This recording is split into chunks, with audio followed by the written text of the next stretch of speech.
Brightest content! Hi, I'm Chris. Hi, I'm Robert. And we're the Film Flamers. Bringing you some more bonus content. Yes, this is bonus content episode number 3. We're going to try once a month to give out the Brightest Flame Award. We'll pick a category from horror films like actors, actresses, composers, even directors, and we'll each choose the person that we think is worthy of our seal of approval and debate to the other one until we've picked the person to win it. And this episode, we're going to give the Brightest Flame Award to our favorite horror actress of all time. So, Chris, do you want to go first? Or shall I? Do you have your actress picked out? And do you have your reasons why? I feel like I'm too much of a broken record at this point. Maybe, because I was going to choose Sigourney Weaver. That's who I chose.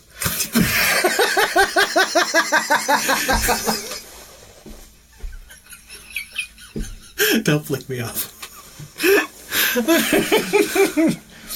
I had this whole spiel planned out. I swear to God.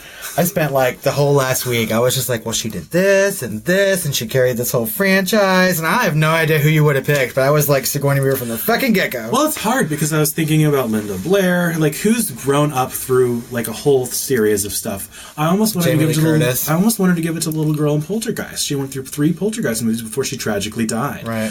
You know, I almost wanted to give it to Jamie Lee Curtis, who's the obvious choice. Right, I know. Right? But and I still kind of feel guilty for not choosing her.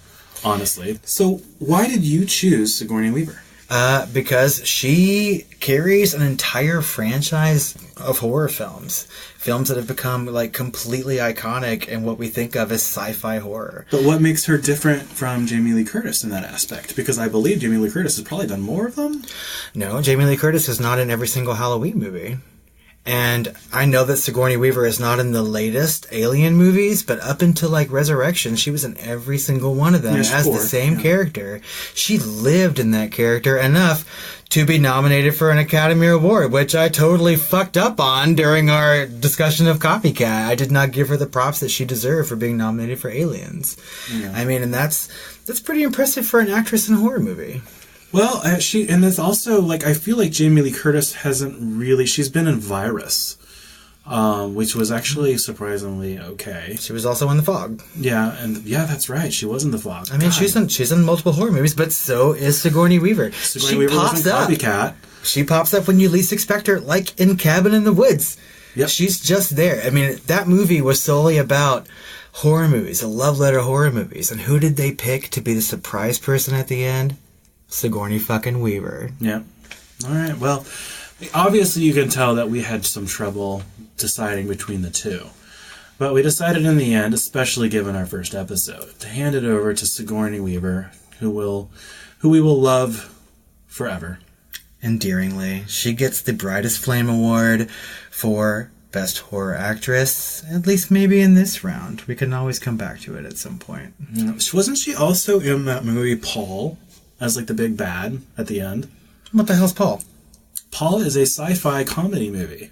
Nope, I've never seen that movie. Yeah, and it was her voice. They used her voice the entire movie through, like, over, like, phones and stuff. She's the big boss that's trying to get the alien, like, under control and, like, back under wraps and everything else.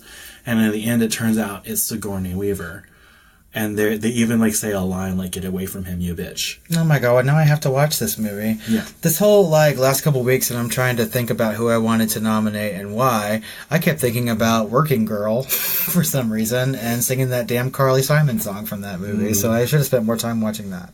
Ladies and gentlemen, if you have some ideas on what we should pick a Brightest Flame Award for, send the category to us at what email address, Chris? tiredqueens@filmflamers.com. You could also find us on Facebook and Twitter at The Film Flamers. If you'd like to visit our website or visit our store, you can get to both of those places by going to filmflamers.com. I think this may be the rest of our bonus content for the month, but if you have some other ideas about what we can possibly do, just send it to us. Until next time, sweet dreams. Not gonna do it? That sounds a little gay. We'll leave that. It always surprises you. That's good. Okay.